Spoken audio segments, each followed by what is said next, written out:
Hey, salut tout le monde, c'est Zogma, j'espère que vous allez bien. Aujourd'hui on se retrouve pour le nouveau microgame de chez Matago, le compte des 9 domaines ou The Count of the Nine Estates si vous aviez la version Button Shy sortie il y a quelques années aux États-Unis. Cette fois-ci, ce n'est pas Scott Helms, même si ça pourrait nous y tromper parce que ça commence pareil, c'est Scott Allen 6. On se retrouve pour une petite partie solo et mon avis en fin de vidéo comme d'habitude. Bon visionnage. Alors c'est parti pour le compte des 9 domaines. Le compte des 9 domaines, c'est un jeu où on va essayer de construire des structures qui sont ces cartes-là pour créer des domaines. Pourquoi? Parce que sur ces domaines, vous voyez que pour celui-là, il faut par exemple avoir une ressource ouvrier, une école et un maçon. Et si j'ai ces structures-là, je peux récupérer le clergé qui me rapportera des points de victoire. On va jouer en 2 aires qui vont en fait être 2 manches où on va repartir quasiment de 0. À ceci près que les domaines qu'on aura créés resteront. On a donc un paquet avec des structures qui sont recto-verso. On va toujours commencer une aire avec le côté avec les angles carrés. Parce que vous voyez ici que les angles sont un peu rongés par la petite souris. Eh bien on commence avec un côté carré. La moitié des cartes, on les pivote, histoire d'avoir des ressources différentes, parce que vous voyez que sur une carte, il y a des bâtiments que l'on peut créer, une école qui nécessitera du bois et un ouvrier, ou une ferme qui nécessite du blé et un ouvrier, mais on a surtout des ressources ici ou ici que l'on va pouvoir dépenser. Donc d'emblée, quand j'ai mon petit paquet de cartes, après l'avoir mélangé, je vais choisir de quel côté je l'utilise, parce que autant je peux créer les 2 bâtiments, autant je n'ai que la ressource qui est devant. Donc soit je commence avec du blé, soit je commence avec du bois, et je vais plutôt commencer avec du bois. On a donc notre pioche, et on met tout de suite une autre carte, comme ça, sur le côté qu'on va glisser.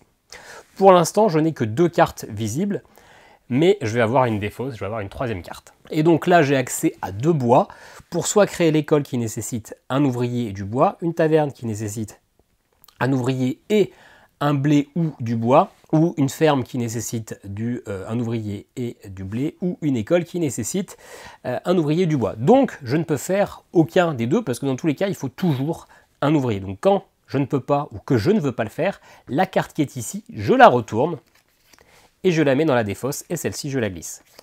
Ce qui fait que maintenant, je n'ai plus la ressource qui est là, mais j'ai d'autres possibilités. Je peux créer une carrière, et je peux toujours rien faire en fait, parce que j'ai toujours encore les mêmes cartes. Donc je vais déplacer ça, et la partie commence pas très bien. Le but va être de faire des points, mais les points je vais vous expliquer comment ça marche à la fin de la première ère, parce qu'on va scorer à la fin de chaque ère. Là malheureusement j'ai maintenant du charbon et du bois, mais je peux toujours rien faire, donc vraiment une partie pourrie. Donc je retourne celle-ci et je déplace. Là j'ai une pièce de monnaie. La pièce de monnaie remplace n'importe quelle ressource, sauf les ouvriers, et j'ai toujours besoin d'ouvriers, donc les ouvriers c'est les noirs. Donc encore une fois, ça se passe mal, à tel point qu'on se pose la question de redémarrer la partie. Encore une fois, je ne peux rien faire parce que je n'ai pas accès à des ouvriers et qu'il faut vraiment des ouvriers. Est-ce qu'on commence à voir un des premiers défauts du jeu? La question est entière. Là, je ne peux toujours rien faire parce qu'il me faut toujours des ouvriers, et on va du coup faire apparaître une nouvelle carte. Et là, ça y est, grand bonheur, il y a un ouvrier qui apparaît. Donc ça y est, on peut faire un truc. Le marché, on ne peut pas le faire, il faudrait 3 ressources. La carrière, on peut la faire, il faut du caillou, de la caillasse et des ouvriers, c'est bon. Et je ne peux pas faire le maçon, parce que pour faire le maçon, il faut d'abord la carrière. Donc, j'utilise cette ressource et cette ressource pour créer la carrière qui vient ici. Celle-ci, je l'ai utilisée, donc elle va dans la défausse, je la retourne et je glisse. C'est déjà la dernière carte, donc on a bientôt la fin du tour. Là, j'ai donc créé la carrière. Ça me rapportera un point à la fin de la manche parce que j'ai créé ça. Je dispose maintenant d'une ressource de cailloux. Je peux l'utiliser à n'importe quel moment en l'inclinant. Très bien. Là, il ne me reste plus que ces 2 cartes-là. La pioche est vide, donc on va arriver vers la fin de la manche. Ici, le forgeron, il faut que je puisse avoir un ouvrier. Et ici aussi, donc c'est la fin de la manche. Quoique, si, c'est la fin de la manche, parce que celle-là, on la retourne et je ne peux rien faire. C'est la fin du round, plus que de la manche. Donc toutes les cartes que j'ai créées, que j'ai inclinées, je les redresse. Et je vais pouvoir faire un 2e round dans cette ère, même après un 3e round, jusqu'à ce que je ne veuille plus en faire. Sauf que pour chaque round, je vais perdre 2 points de victoire. Donc ça ne sert à rien de faire 6 rounds. Le but c'est de trouver quand c'est intéressant de s'arrêter. Là en l'occurrence, j'ai un seul point parce qu'une carte c'est un point. -2, je suis à -1. Donc j'ai aucun intérêt. de ne pas continuer, même si ce début de partie est catastrophique. Ok, donc le petit paquet, on le retourne. Là, j'ai trois possibilités. Soit je le mélange, très bien. Soit je fais une rotation complète pour avoir les autres ressources disponibles. Ça va peut-être être intéressant. Ou alors, je le laisse dans le même ordre et une seule carte de ce round, j'ai le droit de l'incliner pour utiliser l'autre ressource. Bah écoutez, vu que j'ai eu aucun ouvrier sur ce petit paquet, je vais faire une rotation et on va espérer que ça soit mieux. Ah, très bien. Je peux faire une ferme avec l'ouvrier et le blé. On regarde aussi un petit peu. Ce qui est intéressant de faire ici, il faut essayer de se focus là-dessus. Là, j'ai une carrière. La carrière, c'est demandé pour les remparts avec le forgeron. Donc, ça serait bien d'essayer de faire un forgeron. Donc, on va se focus pour essayer de trouver ça tranquillement. Eh bien, écoutez, je vais faire la ferme. J'ai envie de faire quand même des petits points. J'utilise donc l'ouvrier plus le blé pour créer la ferme qui vient ici. Donc, maintenant, j'ai un blé. Ça, je l'ai utilisé. Ça se retourne et ça va de l'autre côté. Et ça laisse apparaître le forgeron. Malheureusement, je ne vais pas avoir la ressource nécessaire parce que là, il faudrait un petit truc. Par contre, éventuellement, la ferme, le moulin, je pourrais la faire parce que j'ai la ferme. Ah non, c'est un maçon qu'il faut, j'ai rien dit. Ok, alors qu'est-ce que je peux faire avec ça? Je peux faire une église. Là, il y a un forgeron aussi disponible, mais je ne peux pas le faire. Donc, je vais dépenser le caillou et l'ouvrier pour créer l'église. L'église, je le mets là, c'est un bâtiment, mais qui finalement ne va pas me rapporter de ressources. Par contre, les églises, j'en ai besoin si je veux faire la cathédrale, si je veux faire le monastère. Donc, c'est intéressant pour essayer de faire les domaines. Donc ça, je l'ai utilisé. Ça va ici et ça se décale. Alors, malheureusement, je pense que les deux forgerons, parce que je crois qu'il n'y a que 2 forgerons par paquet, eh bien, on les verra plus. Ça va être un petit peu plus embêtant. Est-ce qu'il y a un plan B ici? Parce que je suis obligé d'abord faire le niveau paysan avant de faire le niveau clergé et avant de faire le niveau noblesse. Mais je pense que du coup, c'est mal barre. Clairement, la partie est un peu catastrophique, mais c'est pas grave. On va quand même essayer de faire quelques points. Alors d'ailleurs, hop, c'était le deuxième round, donc je les mets comme ça pour me rappeler que, que je dois faire moins 4 points, tout simplement. Là, je peux aller faire une taverne. La taverne, ça m'intéresse bien. Je vais utiliser la ressource là et la ressource là. Donc je crée une taverne ici. Et ça va là. Ouais, je n'aurais plus de forgeron, les deux étaient bien passés. Donc je sais que je ne pourrais rien créer du paysan à ce round là, à part si j'arrive à faire le marché et le chantier naval. Chantier naval, il sera pas visible. Ouais, bon, pas terrible. Ceci dit, comme on va probablement mettre la fin à l'air à ce tour-ci, histoire d'arrêter, d'essayer de ne pas trop prendre cher, on va essayer de maximiser le plus nos bonus. Je vais créer la taverne. Pour la taverne, il me faut du bois, celui-ci. Et je vais incliner cette taverne-là qui me produit un bois. Maintenant, je ne peux plus l'utiliser. Hop. J'ai utilisé cette ressource-là, donc elle va dans la défausse. Et là, maintenant, je peux faire une église. Je pourrais la faire. Et c'est d'ailleurs peut-être intéressant, plus que le maçon. Ici, j'ai le moulin, le forgeron. Ah, le forgeron, il y en avait encore un là.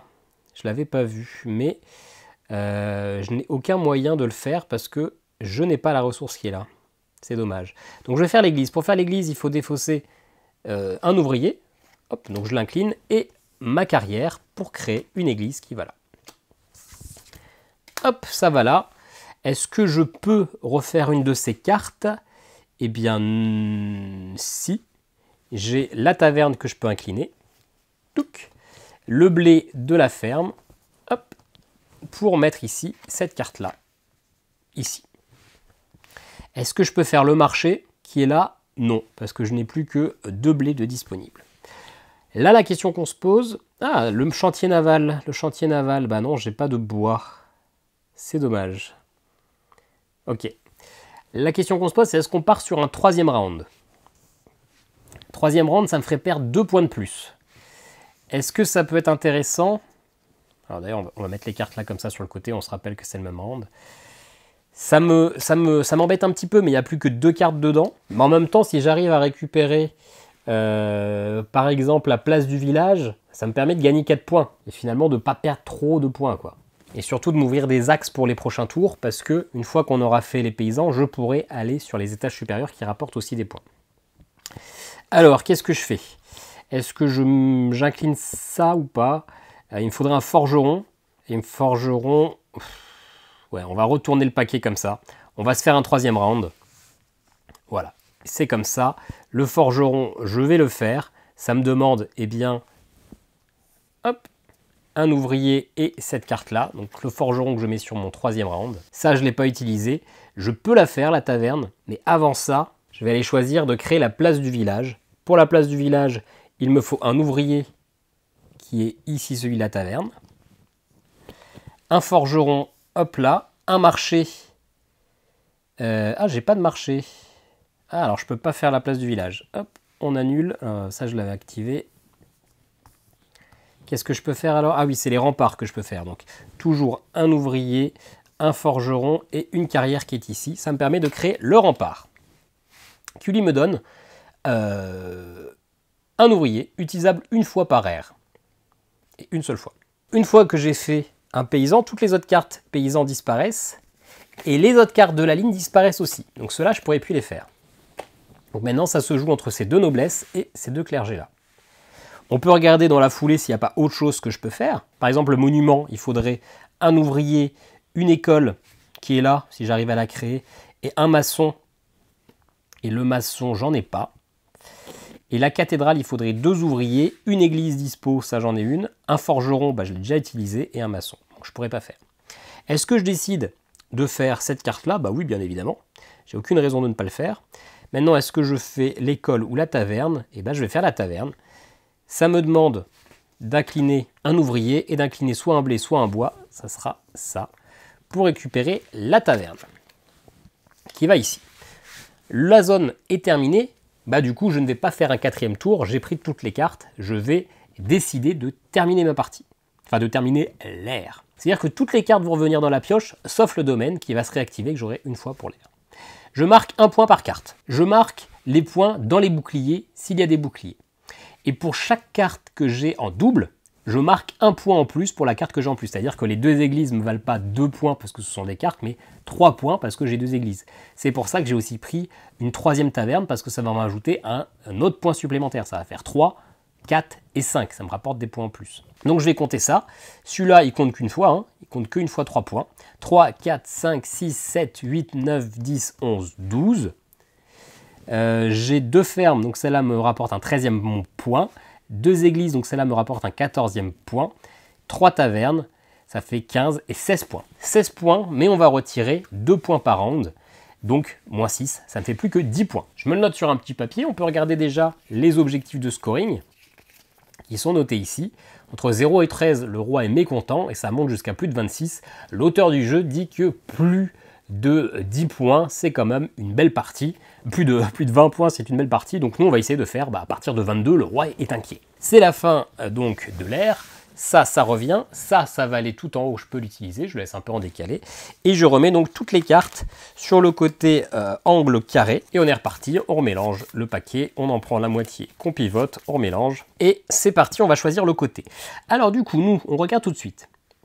La cathédrale, ça ferait 6 points et ça nous laisserait le grand château. C'est ce qui rapporte beaucoup plus de points que monument et manoir. Mais ça va être aussi difficile à construire. Ça serait probablement plus facile de faire le monument et après le manoir. Mais après tout, 4 plus 4, ça fait 8. Cathédrale, ça fait 6. Et avec un petit peu de chance, on arrive à enchaîner sur le grand château. On va plutôt essayer de se focus sur la cathédrale. Dans tous les cas, il y a une école qui est en commun et le maçon qui est en commun. Donc, au départ, on a juste à essayer de faire l'école et le maçon. Et le forgeron, c'est du bonus. Ici, on va garder le forgeron en tête de ligne parce qu'on se rappelle qu'il est assez chiant à faire. Donc, enfin, en tout cas, on voulait le faire au tour d'avant et on a galéré. Donc, on va laisser ça de ce côté-là. Et on met une 2e carte. Là, on se rappelle que j'ai mes remparts que je peux utiliser. Donc, je vais incliner les remparts et prendre la ressource du forgeron pour créer le forgeron. Hop, je le mets ici. Allez, on va le mettre même ici. Première ronde. Cette ressource-là, on ne l'a pas utilisée. On décale. Là, j'ai 2 bois. 2 bois, ça me permet de rien faire. Donc, hop, ça, je l'incline et je révèle une nouvelle carte. Là, je peux faire un forgeron, une école et une taverne. On avait dit qu'il fallait qu'on essaie de faire des écoles pour faire la partie du clergé. Pour faire une école, il faut un ouvrier que je n'ai pas et du bois. Donc malheureusement, cette école-là, on ne peut rien faire.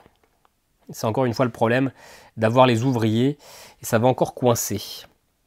C'est pour ça que j'avais pivoté le paquet autour d'avant, j'avais un petit peu oublié, c'est ça qui m'a sauvé ma première manche, qui finalement 10 points est quand même assez correct. Hein. Mais là on est en train de refaire la même bêtise. Oui, bah, on peut rien faire. Donc, hop, on tourne ça. Ah, un ouvrier. On pourrait faire un deuxième forgeron, mais ça n'aurait pas trop d'intérêt. Il n'y a pas d'école ici, il y a un maçon. Un maçon, ça demande une carrière qui est ici. Mais je ne peux pas aller la faire. Parce que le maçon, on en a besoin pour les cathédrales et les monuments. Pour ça, il faudrait essayer de le faire. Là, il y a une armurerie qui peut m'aider pour le grand château, mais c'est l'étape d'après. Bah là, tout simplement, je suis encore coincé, je peux rien faire. Si, je peux aller faire ce deuxième forgeron, mais est-ce que j'ai vraiment besoin d'un deuxième forgeron? Non. Hop, donc je vais retourner ça. Hop, alors. Là, il y a une église, j'en ai pas besoin. Si, peut-être pour aller faire la cathédrale. Église, forgeron, il me manquera le maçon. Mais j'ai pas la brique. Là, je peux aller faire la scierie qui me redonnera un bois. Et là, l'orfèvrerie. Les orfèvres, ça me sert pas pour ce que j'ai dispo. Et la ferme, ça me sert... Je peux la faire, mais ça m'intéresse moins. Donc, je sais pas si je vous l'ai dit, hein, les pièces là, c'est une ressource bonus. Ça remplace tout, sauf les ouvriers, qui sont les icônes noires comme ça. Mais ça remplace les briques, le bois, le blé. Bah écoutez, je vais faire la scierie. Ça dépense cette ressource-là. Et le bois qui est ici, donc ça me crée ma scierie qui me redonnera un bois. Donc maintenant j'ai accès à la ferme, à la carrière. Ah bah voilà, je vais faire la carrière, j'en ai besoin pour faire un maçon. Donc j'utilise cette ressource-là. Hop, ça c'est défaussé. Et ah, c'est du blé qui est là. C'est du blé qui est là. Donc je peux pas faire la carrière. Je peux faire la ferme, mais ça me fait perdre du temps. Ah ah. Et si je regarde ce qu'il y a en dessous, qu'est-ce que c'est? Il n'y a pas de ressources en dessous. Et là derrière, on voit ce qu'il y a au dos. Hein. Si j'utilise ça comme ressource, c'est de l'église et du moulin qui va apparaître. L'église, pourquoi pas, mais ça me manque toujours le fouet. Louper la carrière, ça m'embête. Bon, tant pis. Mais je suis pas sûr qu'il y ait une autre carrière après. Hein. C'est pas grave. Allez, j'utilise la ressource là plus le blé pour faire la ferme. Ça, du coup, c'est défaussé. Il y a une école là que je peux créer. Le moulin qui me servira à rien. La taverne qui me redonne un bonus, une carte. Mais là, ça sera la fin du round. Mais on a bien vu que j'avais ces problèmes de ressources depuis tout à l'heure, là. Bon, allez, je fais l'école. J'utilise l'ouvrier plus le bois de la scierie pour faire l'école qui va ici. Je le colle. Ça, du coup, ça se place là. Et je ne peux pas faire l'orfèvre ni la taverne parce que je n'ai plus la ressource adéquate. Hop. Donc, ça se retourne. Église et marché, je ne peux rien faire. Hop. Donc tout ça, ça se réactive. Pas le domaine. Le domaine, c'est terminé. On retourne. Et qu'est-ce qu'on en fait? Est-ce qu'on fait un autre round? Ou est-ce qu'on considère qu'on est satisfait? On va quand même le tenter le deuxième round, mais pour l'instant, c'est un peu pourri. Je vais, je pense, le laisser comme ça. Et en se donnant la possibilité, d'une fois dans la manche, de tourner une carte pour avoir la ressource. Ou alors, non, il n'y avait vraiment pas beaucoup d'ouvriers. Là, d'emblée, je peux rien faire sur cette carte. Bon, allez, je retourne tout. Hop là. Donc ici, qu'est-ce qu'on a? On a du bois et un blé et c'est tout. Là, on ne peut rien faire. Donc ça va ici. Ça laisse apparaître le maçon. Pour le maçon, il faut la carrière. Mais on n'a pas la carrière. Je peux aller faire une taverne. Si je fais ça, je perds cette carte-là. Ce qu'on va faire, on va défausser cette carte-là. Je veux à tout prix garder le maçon visible. Hop. Donc la carrière, elle est là. Je peux créer, avec ces deux cartes, la carrière là. Donc je vais la mettre. Celle-là, je l'ai utilisée, donc elle va là. Ça là, c'est décalé et j'ai un peu peur de ne plus avoir de maçon. Le maçon, il est recouvert là, donc j'arriverai pas à faire ce que je veux. Aïe. Aïe, aïe, aïe. Alors, est-ce qu'il y a moyen de réussir à défausser cette carte-là? Ouais, j'ai encore mal joué. Hein. Bon, on va faire la ferme, ça rapportera toujours plus de points. On va donc utiliser le blé là et ça ici. Hop, qu'on a utilisé. Et là, du coup, on a une église, un marché, une armurerie, un marché. Et on peut rien faire parce que dans tous les cas, il faut un ouvrier. Et là, je n'ai pas d'ouvrier disponible. Hop, je tourne ça. Là, j'ai un ouvrier. Est-ce que j'ai une ferme? Oui, mais j'ai pas de maçon. Et ici, il me faudrait des briques. Je n'ai pas accès à des briques. Donc, dans tous les cas, le round est terminé. On va faire un troisième round, parce que là, c'est quand même très mauvais. Donc, je suis plus à 2 points près que je vais perdre. Il faut au moins que j'aille réussir à faire la cathédrale ou le grand château. Et éventuellement le grand château, quoi. Allez, on retourne ça. Là, il nous faut le maçon. Il nous faut le maçon. On réactive tout, mais de toute façon, on n'avait rien utilisé. Il nous faut absolument un ouvrier. La brique, on l'a. Enfin, la carrière, on l'a. Donc, il nous faut un ouvrier. Là, dans cette partie-là, j'avais des ouvriers. Ouais. Allez, j'active ça. La scierie et la taverne. Je vais décider de ne rien faire. Donc, hop, ça, je l'incline. Et ça va là. Ce qui fait que là, je peux faire le maçon parce que j'ai ça que je peux utiliser et je peux incliner la carrière. Donc, j'ai créé le maçon dans une troisième colonne. Ça va là. Et ça se décale. Là, maintenant, pour faire le monument... Ah, mais j'ai des problèmes d'ouvriers, en fait. J'ai des problèmes d'ouvriers dans cette partie. Parce que pour faire le monument, il faut l'école, je l'ai, et le maçon, je l'ai. Ici, il faut que je fasse une église que je n'ai pas, un forgeron et un maçon. Mais surtout, dans tous les cas, il faut des ouvriers. Et là, je n'ai pas d'ouvriers. Donc là, dans tous les cas, je suis coincé. Ah là là là là là là. Et là, là j'ai une icône. Donc là, je peux l'utiliser. Je vais l'utiliser. Tac, je l'incline. Je vais prendre le monument là. Je vais retourner l'école qui est là et le maçon qui est là pour créer le monument qui va là. Je retire donc le grand château et la cathédrale. Il reste le manoir. Le manoir, il faudrait un forgeron, j'en ai un. Il faudrait un maçon, je l'ai déjà utilisé. Et toujours un ouvrier. Là, mon round est terminé. Est-ce que je pars sur un 4e round? Non. On va s'arrêter là parce que je sais que je ne ferai pas. Je perdrai 2 points pour en gagner grand max 2. Donc je m'arrête là. Encore une fois, on compte les points. Donc 4, 5, 6, 7, 8, 9, 10, 11. Est-ce qu'il y a des cartes qui sont en double? Eh bien, j'ai 2 fermes, donc 12, moins 3 rounds, donc 3 x 2, 6. Ça me fait 6 points en plus. Sachant que j'avais fait 10 points sur la première manche, je n'en fais que 6 sur cette manche-là. Les 3 points-là, je ne les recompte pas. Ce qui me fait un total de 16. Le roi est indifférent. J'ai bien commencé, même si c'était un petit peu long à se mettre, mais j'ai fait que 6 points sur cette manche-là. Donc le roi n'est même pas impressionné, il est indifférent. C'était pas une très belle partie, j'ai galéré à avoir ces ouvriers, qui est clairement la ressource la plus importante. Et je ne sais pas si c'est vraiment la plus rare, mais c'est celle qui est le plus limitant. Voilà, c'est tout pour cette partie. On se retrouve tout de suite pour mon avis sur le jeu. Bon, voilà pour cette petite partie assez étonnante parce que la première manche a très mal démarré et finalement j'ai fait un scoring qui est plutôt ok, sauf si je me suis trompé dans le score. Et la deuxième manche était quand même relativement bien pourrie. J'ai un avis assez mitigé sur le jeu. Ce que j'aime sur le jeu, c'est que finalement il propose quelque chose de différent pour la gamme. Et c'est ce que j'apprécie maintenant, parce que comme je vous l'ai dit toutes les autres fois, on a une pléthore de jeux qui étaient similaires, qui étaient juste un jeu de positionnement des cartes par rapport aux autres. Et là, cette petite gestion de moteur de ressources, on va appeler ça comme ça, c'est assez nouveau dans la gamme. Je n'ai pas l'impression de l'avoir vu sur un autre jeu, et donc en ça change. Et comme ce sont des jeux pas chers, ce sont des jeux qu'on va emmener en voyage, qu'on va emmener pour un petit week-end, etc. Et donc pas un jeu qu'on va jouer 50 parties, qu'on va poncer. En tout cas maintenant c'est ma manière de consommer les microgames. Et ben je suis content d'en avoir un qui propose quelque chose que je n'avais pas encore. Graphiquement, bah c'est dégueulasse. C'est pas beau, c'est très classique, c'est blanc, c'est machin, il n'y aurait pas de dessin que ça serait pareil.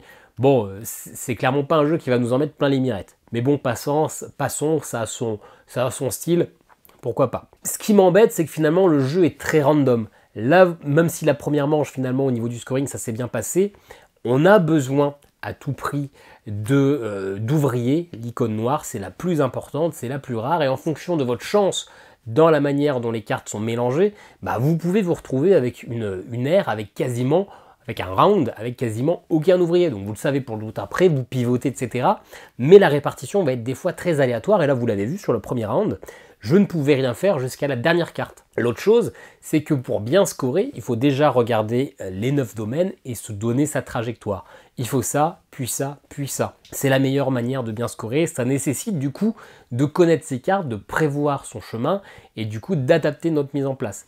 Comme vous n'avez pas 15 domaines différents, vous en avez 9, c'est dans le titre, eh bien vous allez avoir une manière de jouer qui va être relativement stéréotypée d'une fois à l'autre. Vous allez un peu toujours faire la même stratégie. Même si là, je ne l'ai pas joué, je l'ai joué un petit peu à l'arrache pour vous expliquer les règles petit à petit. Et du coup, cette stratégie, en fonction encore une fois de l'aléa des cartes, eh ben, ça ne va pas être possible. Vous l'avez vu sur la deuxième ère, je voulais à tout prix faire j'ai maçon en tête, mais c'est pas maçon. Ça ne veut rien dire, si. Bon bref. Et pour ça, il me fallait 2 autres bâtiments. Mais pour ça, il me fallait la carrière. Et pour faire la carrière, eh ben, il fallait qu'elle tombe. Et quand elle est enfin tombée, il fallait que j'ai les ressources disponibles. Et ce n'était pas le cas. Peut-être parce que j'avais mal joué, peut-être que je n'aurais pas dû dépenser des ressources pour créer d'autres bâtiments avant.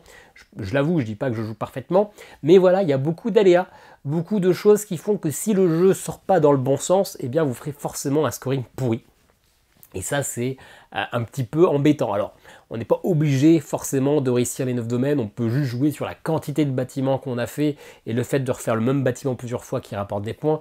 Il faut aussi savoir peut-être ne pas faire le round de trop, faire 3 rounds. Généralement, c'est pas la bonne idée. Là, je voulais quand même, j'avais l'impression que ma partie était tellement pourrie que si je faisais pas le 3e round, ça risquait vraiment d'être pourri. Bon, là, c'était peut-être pas si rentable que ça finalement. Donc, généralement, il faut s'arrêter à 2 rounds. Mais voilà, il y a beaucoup trop d'aléas liés aux cartes. Ceci dit, je suis content d'avoir une proposition différente dans la gamme. En partant en vacances, j'en prends 5-6 et du coup, ça permet d'avoir des parties un petit peu différentes. Mais clairement, c'est pas le meilleur. C'est plutôt un jeu, plutôt OK game. Pour moi, ça sera un Zeugma de bronze pour le compte des 9 domaines. Voilà, dites-moi ce que vous en pensez. Est-ce que vous avez déjà joué? Qu'est-ce que la vidéo vous a appris sur le jeu, à part que je suis pas très bon au jeu de société? Dites-moi ce que vous voulez en commentaire, un petit lien affilié si jamais le jeu vous intéresse, abonnez-vous, puis nous on se dit à très bientôt pour une nouvelle vidéo. Ciao ciao.